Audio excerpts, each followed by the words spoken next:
Where you from? Man, I'm from down in the valley. I got people trying to wish and pray that I'ma fall about it, all about it till we spoke in person. Don't wanna talk about it now, huh? Oh, you sound tough, toying with them, don't get wound up. How you wound up? Another number in the round up. Put the town up, I built the sling up. You mean like San Antonio? Nah, man, farther. Got the east side flow. I'm a giant in the space like Portal FIFA. All the 956. kids V's sing along up, player. like EIO. Every time when they see my show, thinking that it happened overnight. Let's start the show, Wattis. Hey, what's up, everybody? It's Danny with Down the Valley Sports, and we have a guest that I'm not sure we'll be able to top. By far one of the best, if not the best, we'll ever have. The sole finalist back in 2014 and chosen person for being our UTRGV president. Has since then led us to be the number one university in Texas, number 7 nationally, number 1 in Texas in value, number 1 among large public Texas universities, top 100 national university, and one of the most innovative schools. It's UTRGV President Dr. Guy Bailey. How are you doing today? I'm doing terrific. Appreciate that introduction. We have a great team of people here. We over the last decade put together a first-rate team, and you see the results. Absolutely. Roy, I'll kick it over to you to get started with some fun questions for Dr. Bailey.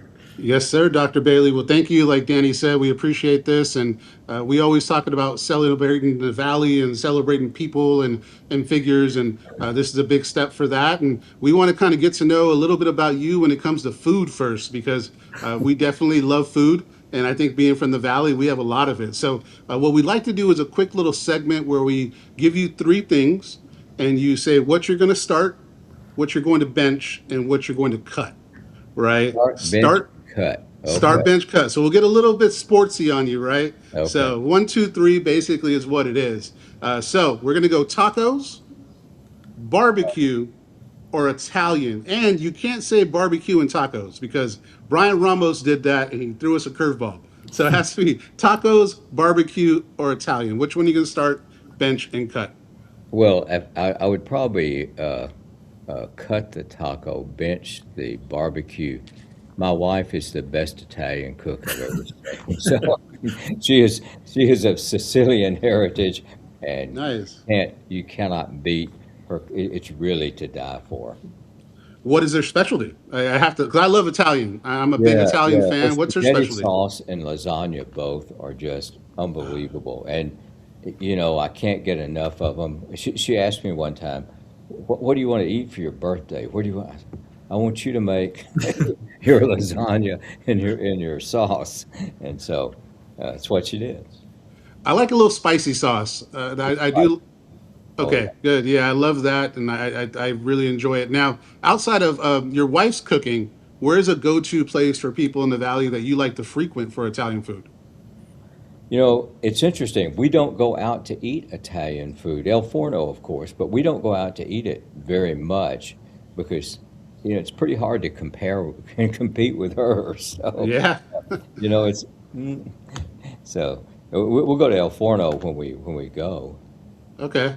Yeah, it's hard to compete with down home cooking, right? You get the That's right. music going, That's you're able to just be in your own home and you're uncomfortable, right? So I never was a big fan of restaurants when it comes to, I get a little anxiety for some reason. I don't know what it is. And then when I eat, I like to get out of there. You I, know, I, Same thing with sauces. We have homemade sauces. Very hard to, ooh. when you have great ones that you make at home. It's pretty hard to compete with that anywhere. Nothing like doing when you have it in the blender and you know what's That's coming right. from scratch, and you know what's putting it in. So perfect. Well, the next one we have is I want to kind of see, what you like to do on your fun time a little bit. So start, bench, cut, same thing. Backyard barbecue, a day trip or a weekend trip to South Padre Island, or go hunting or fishing. Which one are you going to Oh, start? Which one are you going to bench? What are you going to that's really hard. Yeah, uh, gosh, maybe I would I would put on the bench the hunting and fishing. Although I love that. The weekend trip to South Padre, we do that a lot. That has to be at the top. That's the thing cut? I absolutely do. I'd cut the other one. So yeah, Yeah. but I Yeah. like Go ahead. yeah. All three though are pretty appealing. Yeah. I go to SPI a lot. We have a condo out there, so I try to go as much as possible. What's your favorite spot out there? I can try to take some notes and see. Well, yeah, I like for Italian Meatball Cafe is kind of my go-to when it comes to that. And then we have all the different stuff. Blackbeards is down Oh the yeah, street yeah. from our condo. We go there a lot. What do you recommend in South Padre Island so the fans can know? Things that we do every time we go, Viva, and Viva's terrific. A lot of great fresh seafood. It's walking distance to from our house. You can sit and watch the sunset. Unbelievable sunsets right there. All kinds of interesting birds. It's just great. And then terrific food. And then the Palm, of course, is the other. And we love Yeah. breakfast or lunch at the Palm. And gosh, I don't know how long it's been there, but a long time. I remember that type of hotel from when I was a little kid in the 50s and 60s. So it's really, and food's delicious. Great place to go. So that's just two, but there are a dozen places you can't go wrong with on the island. Yeah, that's it's my special place, right? Our little piece of paradise, and hopefully, if I'm able to do it, we'll retire there, and me and my wife can go live there and be by the beach. Because I'm from Oceanside, California, was where I grew up, which Oh, is in San Diego. yeah. So I'm used to the beach. So that to me would be a big deal. So what I wanted to do also is kind of start with kind of who you are when you were younger, right? I have your bio here, and it talks a lot about who you were in your professional life. But take us back to your younger years. What kind of kid were you? Were you a jock? Were you, You valedictorian? know, And how did that lead you to this path? I grew up in a working class community. Most everybody in my community worked in a glass plant or a cotton mill, and we had both of those there. It was north of Montgomery, Alabama, and most of us growing up thought we'd probably end up working there or something. And so, uh, growing up, I loved to play sports. I was not the best student in the world. I probably was right in the middle of my high school graduating class. I love baseball and football both, and still do. And I watch baseball every night during baseball season. My wife, if we're watching TV, I have a baseball game on. I have the Yeah. Astros or somebody on my phone, and she gives me a hard time about that. And by the way, Val told me, "See, I don't like baseball. It's not fun to watch." And so when the Astros and the Braves were playing in the World Series, I said, "Can we go to that?" And so yeah, she was able to get some Budweiser tickets. She said, "I love this." I said, "Yeah, all baseball games are like this. They're all Yeah. like this World Series game." But so baseball, I guess, was probably my favorite. And but I liked it. I'd watch basketball. I'll watch all sports. I'm like all guys will watch any sport. Yeah. Anything that you can turn into a sport. You know, we're Absolutely. we're the only men can turn log rolling into a sport. So hey, so I'll watch it all. But baseball and football are the two that I like best. What kind of athlete were you? Were you a high school type of phenom, or were you just Oh, a I third was stringer? What were you? I was always what I tried to do was make sure I never missed an assignment. So I always knew exactly what to do, when to do it, and so I tried never to make a mistake.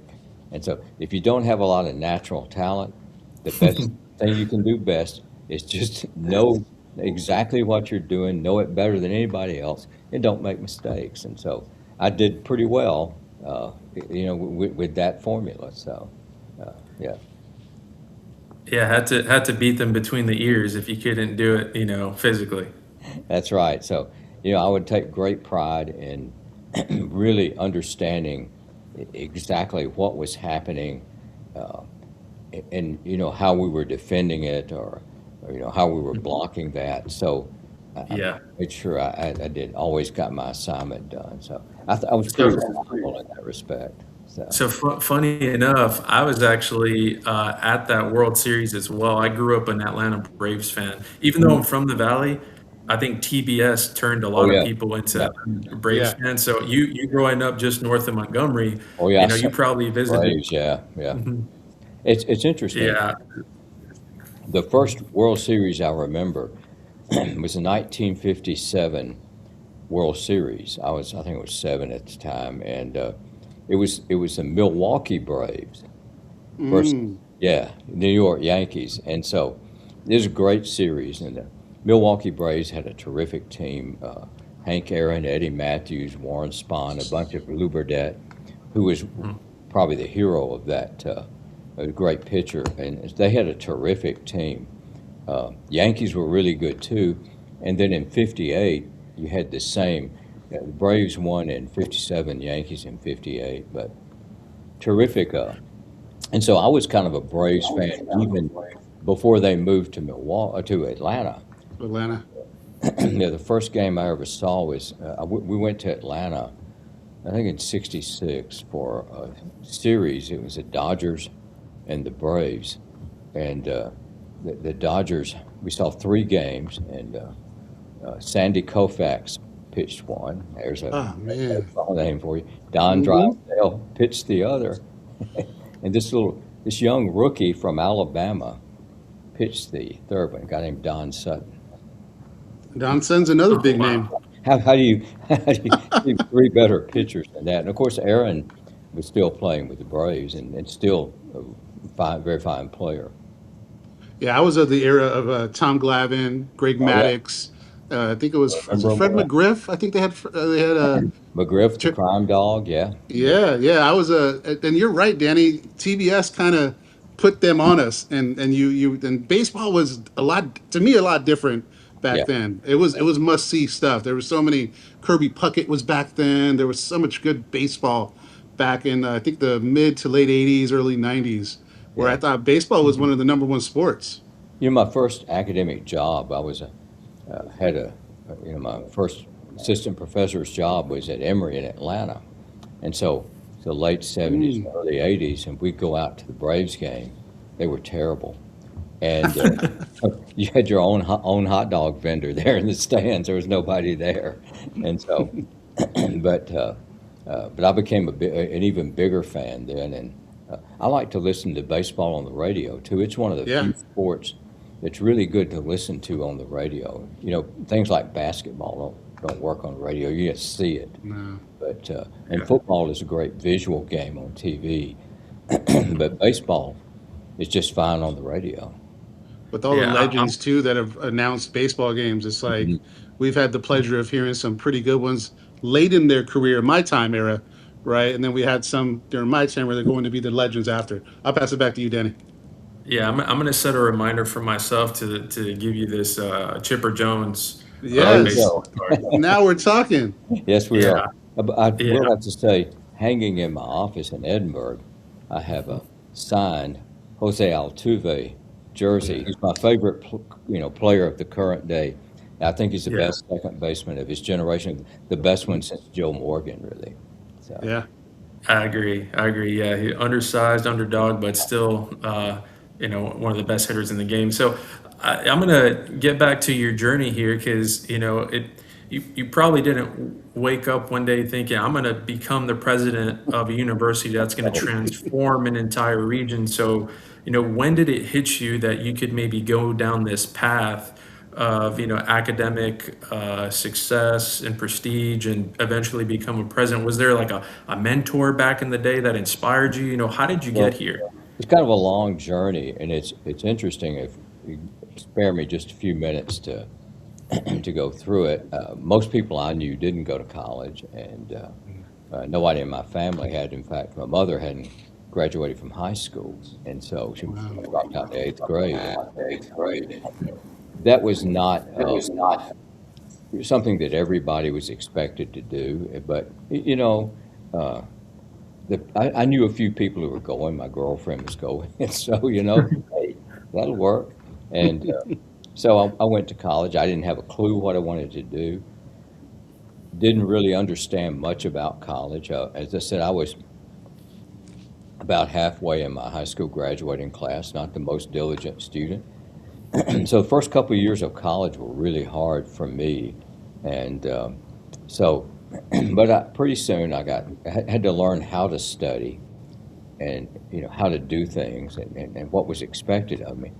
But once I got that, I got better, and I had to choose a major. I didn't know you had to have majors when you started college. So they told me as sophomore, said you got to have a major. I thought, well, I'm making really good grades in English and history, so it ought to be one of those. And Hmm. I went to class each day. I had the history class, about 75% boys and 25% girls. I went to the English class, it was about 75% girls, 25% boys.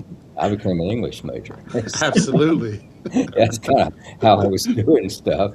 And but as I got further along, got to be, in my senior year, one of the professors said, "Hey, you ought to go in and do a master's degree, and maybe you can teach in a community college or something." And I thought, that sounds good to me. I don't really have any other great plans, and so I got my master's. And in my master's program, one of my professors said, "Hey, you need to go in and get a PhD." And so I thought, well, I can do that. Maybe I'll teach at a university. I had no idea I could really have a, a good career, but I went to a linguist. It's a long story, but I ended up going to a linguistics institute. English linguistics was my specialty at the University of Hawaii while I was a graduate student. And I had never been on an airplane, so I had never been. I'd only been in Alabama, East Tennessee, Georgia. It's just right there in the southeast. Never really been anywhere. And so my first plane ride was from Atlanta to Hawaii. And Wow. yeah, it was Wow. quite a Not a ride. bad place to end up. And so, anyway, but when I was at that Linguistics Institute, my PhD at University of Tennessee, perfectly good school, but I was in a class and group of us sat around. I mean, there were other students were from Stanford and Harvard and Sorbonne and Oxford and all over. And I thought, maybe I'm in the wrong place here, but I realized within a couple of weeks that not only did I belong there, but I could do better than most of those students. It was a real confidence boost. Nice. When I got back, I had better ambitions, but I never thought about anything other than being a faculty. So I went to Emory as a faculty member, then to Texas A&M, and things worked out really well there, and everything I wanted to do as a faculty member got done. Uh, so you think, okay, you're a full professor. What am I going to do the rest of my career? I mean, I've got 30 more years. I thought, well, I'll be a department chair. So I went to Oklahoma State to be a department chair. Never thought about anything beyond that, but I really liked the work and thought I did a good job. And so the next step was just to become a dean, and became a dean out at the University of Nevada, Las Vegas. Nice. Great place, an interesting place to live. It was Absolutely. it was a good school too, and a really good job. And so then I ended up as a provost at University of Texas San Antonio, and I absolutely loved San Antonio. And Yeah. in fact, I had planned to retire there. I always planned to retire in San Antonio until I came to the Valley, and so I knew I would like the Valley because I love San Antonio. Yep. San Antonio is just kind of the north edge of the Valley, so Hmm. and Yeah. and so anyway, just kind of, and never really intended to become a provost. I went to UTSA as a vice president for research and dean of graduate studies, and they had a lot of administrative turnover, and I ended up as provost. And after several years at that, I realized, I probably can go on another step here. And so I ended up then as the chancellor at University of Missouri, Kansas City. Kansas City is a terrific city, wonderful place. And then my late wife had been a graduate of Texas Tech. Her dad had played football there. The family was heavily invested in Tech, and so job came open at Texas Tech, and that was the natural place to go. Just so things were just they kind of all fell in place. And never intended, never planned any of it, and then, after Jan died, I retired there in Alabama and to take care of her, and so I had some choices. I could stay retired. I didn't really have to go back to work, and but my daughter said, "Hey, Dad, you're too." I think 63 at the time. She said 62. Dad, you're too young to be retired. She's probably saying, if you're retired, you're going to be in my business. So go find something. Exactly. Yeah. And then when this came open, it was particularly interesting. I knew Francisco Cigarro very well, and had a lot of respect for him. He was a chancellor at the time, and I knew a lot about the Valley because when I was president at Tech, we started recruiting down here. And Mm. remember, the population in West Texas is not growing, and so you got to go recruit where it is growing. And Hmm. so we go to the northern suburbs of Dallas, go to the Houston suburbs, but we also recruited the Valley very heavily as well. Texas Tech still does that. I can't convince them that they don't need to anymore. I started it. What can I say? So that's just, and then when I ended up here, of course, I came here as a widow and had met Val in during the interview process. I can't believe I Mm. know her because all three of her daughters graduated from Texas Tech. Oh, We have wow. a picture of me handing one a diploma. Lisa, the oldest, is her diploma. Yeah, Wow. it's She remembers you though, Doctor. She was like, that's the one guy I need to talk to. so anyway, you kind of and so here is a good story about this. I kind of had this idea. If I was going to date, I needed somebody close to my age, right? Because Mhm. here's the thing: if it's something, it gets serious, you got to take them home and introduce them to your daughter. You Oh can't yeah, get I got three somebody of them. 3 I years know older it. than you to meet your daughter, right? And so, Yeah. when you're young, you worry about your parents. When you're old, you Mhm. worry about your daughters. So, the big difference there. So, anyway, I thought Val was a lot younger than I was, but we had an event for her in early 2015. I think it was August 2015 to honor her as the largest donor to athletics at the time. Mm. And so all of her kids were there. And I met her kids. And I thought, oh, this woman's pretty close in age to me. So Mhm. asked her out and and the rest is history. I can't think of a more compatible person. Not only is she beautiful and smart, but our values match so nicely. Our personalities match so nicely. Our families get along really well. So it's kind of, for me, just an unbelievable thing, and it just makes it even better living down here. It sounds like you outpunted your coverage just like I did. Way a long ways, Oh yeah, yeah, yeah. Beauty and the Beast here for me. So my yeah. wife definitely gets the looks and the kids, and I have three daughters. One actually goes to UTSA. She's a freshman there. Hmm. Loves it. I wish she would have stayed home, but my sales job, what I do for a living, did not work. She wanted to go to UTSA or UT. And then one quick note: I also had nobody in my family that went to college, and I had to choose a major. Well, they told me, oh, well, you can do sociology. And I was like, well, I'm a pretty social guy, right? I think Yeah, yeah, sociology would work. So that was my major for about one semester. It yeah. was sociology. I said, what? We're talking about the same four guys in this class. I think I need to go business. So I quickly changed to business at Cal State Los Angeles. So You know, I really didn't know much about majors or careers or anything. yeah, So, I just kind of, back then, there was not very good counseling. We didn't, the advisors you have here, you go come to UTRGV, you get terrific advisors yeah. who really know about the university, can help steer you through. Back then, they'd give you a catalog and say, good luck. It's Yeah. such a important role, the advisor. That was actually my kind of goal to be until I found out you need a master's. Yeah, And I said, no, that's enough school, no more of that. So I quickly went straight to business and started working in banking when I was in college and been in banking ever since. So definitely a cool story to hear how you went there. And what I wanted to ask, I mean, we talked about South Padre Island being one of the things you love to do.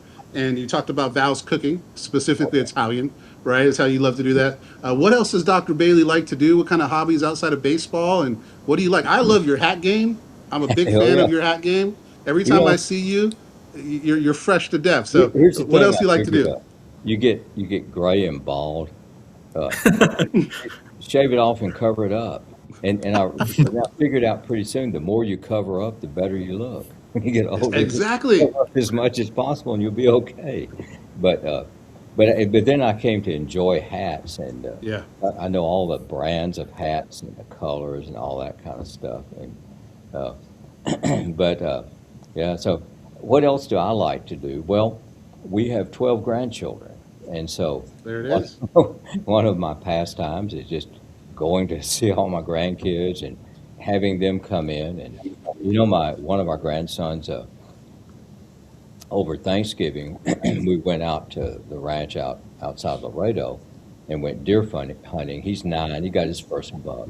And to be in the deer stand with him when he got his first buck, hey, that's really, it's a lot more exciting than shooting a buck myself ever, even my first one, seeing him. And so going and visiting grandkids, just being part of their lives is really, I would say, that, and Val, of course, and I do that together, and that's a lot of fun. I like the outdoors. I like to hike, and I'll fish some, hunt a little bit, and but Val and I like to go hiking, and we've hiked in a lot of different places, and so on our honeymoon, we got married in 2020. It's not a good time to go on a honeymoon. COVID, yeah. Yeah. So we we went to East Tennessee, and one of the things we did was we hiked the Cumberland Pass, which is where Daniel Boone and a lot of others. Oh, wow. Anyway, that's that kind of stuff I enjoy. I enjoy reading very much, and I'll read almost anything, and I read a lot all the time, and Val likes to read too. So we both can sit in a room and read for. And so those things, I have to admit, I absolutely love work. So I've had a job working 20 hours a week since I was 14. I was 14, became a church janitor. A guy named Ray Waits and I became church janitors. We convinced the preacher if we each worked 20 hours, it'd be a full-time job. Yeah. And so we did. And so since that time, so I don't really know what it would be like not to work. So and I enjoy work. Yeah, you mentioned reading. I'm Yeah. married to an English teacher, so definitely she reads and I watch, if you know what I mean. So, have you had any success getting any grandchildren down to UTRGV? Well, none of them are old enough yet. I have, Okay. yeah, they still have a ways to go. They're mostly 12 and under, and so we've got a little ways there. But I did get a grandnephew here, and so my sister, whose children are older than mine, had her first grandson graduated a few years ago, and he was thinking about college, and I said, look, you can go a lot of different places, you can spend a lot of money, but you can come down here to the Valley, you can have a great education, Yeah. you're around wonderful people, and you'll get out of here without any debt. And so his mother and dad and the whole family drove down from right outside Birmingham, Alabama. It's a long drive. Yeah. It is. They fell in love with it, and he will graduate this coming May. Good for him. Good for him. That's awesome. I'll pass it to you, Danny. Yeah, that makes a huge difference. I graduated with zero debt, thank you to the University Scholars Program back in the day. I was on a full engineering scholarship. So, yeah, it makes a massive difference when you're talking to coworkers 10, 15 years later that are still paying, their college tuition debt so, back to UTRGV again, we're going through tremendous growth, right? I'm sure early on that momentum, was, difficult to get going, but then you get sort of a flywheel here going, so what are some of the challenges that, you see going on right now that you're in, tremendous growth mode? It's interesting. We spend a lot of time trying to understand exactly what our enrollment's going to be in the fall because we got to teach everybody. Yeah. And so, again, how do we maximize our teaching capacity in terms of classrooms? How do we get enough instructors in? You got to predict what courses those kids are going to be taking. Orientation helps a lot here, and so, but that's really probably the biggest challenge is making sure you have adequate faculty and space for teaching those students. Then once you get them in, you want them to be successful. And so you have to build support structures around those students, uh, good advising, good mechanisms for helping them make steady progress to their degree. That's absolutely crucial. And Hmm. we think a lot about that. We also think a lot about what what majors and what skills are students going to need in the future. And so if you look at the programs we've added here in the Rio Grande Valley, the majority of them have had to do with health professions. And so Hmm. Big. not only the School of Medicine, but podiatric medicine. We've added physical therapy. We added physical therapy this past fall. That's a big deal, but it kind of got lost in the football. Hey, Yeah. what can I say? But physical therapy is and we had a lot of kids who want to do it. They go outside the valley, they'd never come back. So, Yeah. uh, and so we'll have optometry starting in a couple of years. Podiatric That's medicine, yeah. So That's tremendous. And I notice even at the Vaquero Performance Center for our student athletes, our football players, they have, room specifically for their studies, that's So, exactly right. it's not just the general student body, but all these athletes coming to now down to the valley to play sports and be student athletes are also getting a quality education. That's exactly right. It's real important to us. And so, in fact, the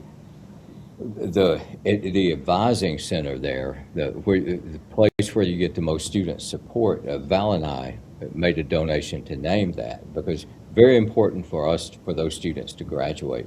The vast majority of them will not play professional sports, and so some of us Mhm. learned very early on that we were never going to be professional athletes. Sometimes you don't know until you're near graduation in college. The best thing you can do is take advantage of the educational opportunity because uh, you'll do very well for yourself. And so, Yeah, Definitely. we had Mayor Ochoa on a couple months ago, and we asked him a couple questions, and I wanted to kind of pose it to you.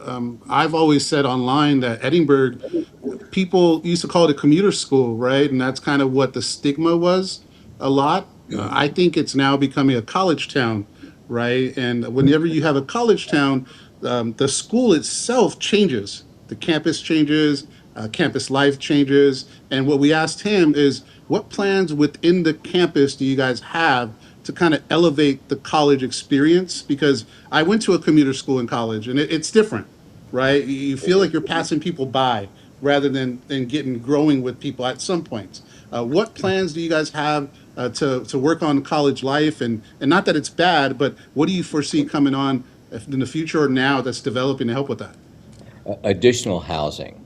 And what Yeah, we need more than anything is additional student housing, dorms, residence halls, not the traditional dorms like I stayed in, no, not where you had anymore. the bathroom down the hall and just, Yeah, uh, but residence halls. That absolutely is the next step. Some things we've done. One of the reasons we built up athletics is that that provides enormous, not only school spirit, but things to do, ways for students to come together. So yep. everybody knows about football. We had over 100,000, 104, 5,000 people come to games. I mean, we were sold out for the season. The tailgates were great. Mhm. All of that part of the student experience. But did you go to the baseball game? Either Absolutely. baseball game Mhm. this past weekend? Yeah, I went Friday. That's right. 6,400 people on Beautiful. Friday night. What a great atmosphere. I mean, it Mhm. kind of reminds me of a World Series type atmosphere. Everybody having a great time, and I love to see the down the third baseline the kids out running, chasing foul balls. You, I have a little grandson out there doing that. So that kind of experience. We'll have 1,000 people at a volleyball game. Yeah, I'm looking forward to that. So if you think of that kind of college experience uh, and again, if you go to Texas Tech or Alabama, that's probably at the center of the college experience. And so as we Mhm. get more housing, you'll see more and more kids, and we're looking at ways of creating housing scholarships for students, which is very important too. And I should also add, we we look for work experiences on campus for students. Working on campus is the single most important thing you can do to make yourself a successful student. If you look at the graduation rates of work study students, they're off the charts. I mean, and so, in fact, when my daughter was going to school at Auburn many years, a long time ago, uh, I said, I'm going to pay for everything, but you have to live in a dorm your first 2 years, and you have to work on campus. She said, Dad, if you're paying for it, why I got to work on campus? Because I know the statistics, and I know that students who work on campus do better than those who don't. So, It's probably one of the highlights of my college career. I was the building manager of the student union. oh So yeah, I was the main student manager of the whole student union. So I had the keys, and I was checking schedules and prepping meeting rooms, and I had a staff, I think 30 people in college. So I agree with you. Work study and things like that is definitely something that is right. And I try to get my daughter to work on campus, but it was tough to find one at UTSA. So to yeah. your point, it will be a huge thing to be able to have more opportunities. And by the way, athletics, when we added football, I think we added like 300 student employees. It was a very large number. And so, I mean, they're working. Look, go to a baseball game. Look at student employees working those events. Think about what that does. They are so invested in the university that they're very likely to do well. I try to get free stuff from them all the time. There's three of them that I see at all the games because I go to one game a week, something, starting with football season. I'm looking forward to doing soccer and volleyball next year, but there's three of them that I know pretty well, but they don't give me any special favors, so they're good employees. There I'll you pass go. it to Danny to talk a little bit about football. Yeah, we just announced something huge, right? And you alluded to it late last year was the expansion of Robert and Janet Vacker Stadium. So capacity is increasing. Can you talk to us and our fans about that? Yes, the one thing that we could do pretty quickly was expand that south end zone.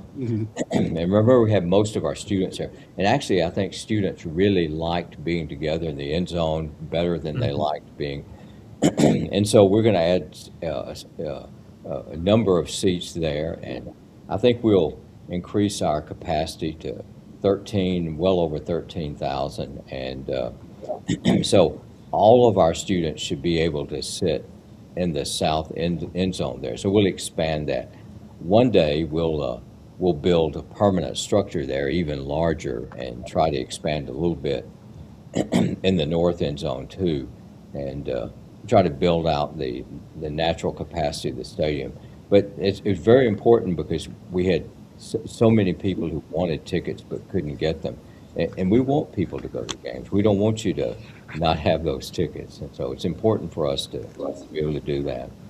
Yeah, thousands and thousands waiting Yeah. to be season ticket holders, students, alumni, everybody coming out of the woodwork to try and attend. It's a great time. And we talked about the tailgating experience, the product on the field, Right. Coach Bush and the players, are putting a winning football product on there too. So, man, what an amazing time to be a UTRGV alum. It's awesome. Did you want to talk about anything else before we wrap up, Roy? No, I think one follow-up question to the expansion, because I've seen some visual renderings, which I don't know are true or fake or not. Are you guys going to expand up, or are you going to connect it? What's the plan as far as logistics of It what it's will going to look like? it will go higher, but it'll go out a little bit too. Now it will not be a complete Horseshoe. yeah, yeah. Okay. But but it will expand out a little bit too. And so we've looked at what we can do and how we can maximize the capacity there. And then we'll start. If you're successful, you're always out of space. That's how you know you're successful as a university. If you have enough space, there's a problem. So, and it doesn't matter whether it's parking places or classroom spaces or stadium spaces. Anytime the space is sufficient, you got a problem. I have Yeah. one last question, if that's okay. Mhm. Because we get a lot of comments, and I'm sure you've heard this, and I would like to hear your response, if okay, if not, that's okay too. The ticket thing about, people, not going and not using their season tickets. And, I tried, it's weird because I tried to give away 2 tickets this year and I couldn't even give them away. And I Yeah. was like, why are people complaining when I'm trying to give stuff away and people aren't doing it? What's going on with that? And what Here's, do you feel about yeah, there that? are two things that are happening. One, a lot of people just get caught up in the tailgates. Yeah. They're having such a good time tailgating that they end up watching the game on television there, Mhm. eating their barbecue, or, we had some player parents who they would have like grilled redfish at their tailgate. It was wonderful. This stuff was great fish tacos. And so, uh, so they're having a good time, so they may not go in. The other thing is that our boxes are set a little bit differently. Notice they're all on the ground floor, and so Mhm. everybody has access to them. And so we have a lot more people in our Yeah. boxes than are Mm. supposed to be in our boxes. So let's Ah, say you have a you have a box here, but you have some friends upstairs, and you say, yeah. Mhm. come on down. And so there are 5 or 6, 10 people coming on down into a box rather than sitting in their seats. So we have those things as well. And then, a lot of people just bought up as many tickets as possible. Mhm. Sometimes weren't able to give them away or sell them. People, I think, bought some thinking they would sell them. Yeah. For the first game, we had a bunch of tickets scalping. I thought, I never Yeah. thought, who thought Who would this? have thought? Yeah, but hey, we're doing our best to resolve that. We're trying to encourage people to make sure you give the tickets or get the tickets in the hands of somebody who will use them. Yeah, I think 2 things. Again, one, my goal is to get to one of the press the studio the suites. I've never been in one, so I will probably be one of those guys weaseling into one this year because that's my goal. And two, I usually watch the first quarter at the scoreboard bar Mm. because it's so exciting down there and there's Mhm. so much Party. going on and there's so Oh much yeah. pageantry. I've met coaches parents, I've met players parents, so that also too, that population is not meant to be there, right? But it's That's right. within the population, so I think that Yeah, also caused it. that's the other thing. Yeah, you will find people standing there at the bar, even down at the other end zone. A lot of folks walking Mhm. around, and that's fine. We want people to have a good time at Yeah. games, and so and this is for the enjoyment of the people of the Rio Grande Valley, for our students, the average citizen, Mhm. everybody in the valley. This is your university, your football team. Yeah, I think it's the premier venue of not only the Rio Grande Valley, but of South Texas. You can't convince me that UTSA has a better venue with the Alamo Dome. That's the Oh, former Spurs basketball court, right? that's So, right. back in the '70s, McAllen actually used to host the Palm Bowl. Combo. I remember it. Yeah. That was the NAIA national championship. Yes, I I was remember. joke Whoa. I was joking with some of the FCS guys that they should move the FCS national championship from Nashville down to the Rio Grande Valley. They can come party with us down at South Padre Island and then go attend their national championship in Edinburgh. Hey, and you know what? They would have much better weather, right? And now Yeah. in the winter, you could have Yes, sir. snow, you have sleet. It can be very cold there. So I think that would be a wonderful thing to do. But uh, Mhm. it's true. Yeah, That's before we right. go, I'll throw it back to Danny to close, but I just want to say thank you also before Danny does. Thank And, you. it really was a really good time getting to know you. And I've seen a lot of interviews with you. We were hoping to do a little bit different if possible. And I look forward to meeting you one day. I've seen you at events, and I saw you at the press conference for the Please basketball come up game, and but I shake wasn't my able to hand. do it. Let me shake your hand and introduce me to your family. I love to meet families. I love to Yeah. meet spouses and children and grandchild. I love the whole family atmosphere of the Valley and love being part of it. Yeah, my wife and kid are always with me at every game. So, and we actually have another person. So I'll throw it back to Danny, and then we'll stay on a little bit after.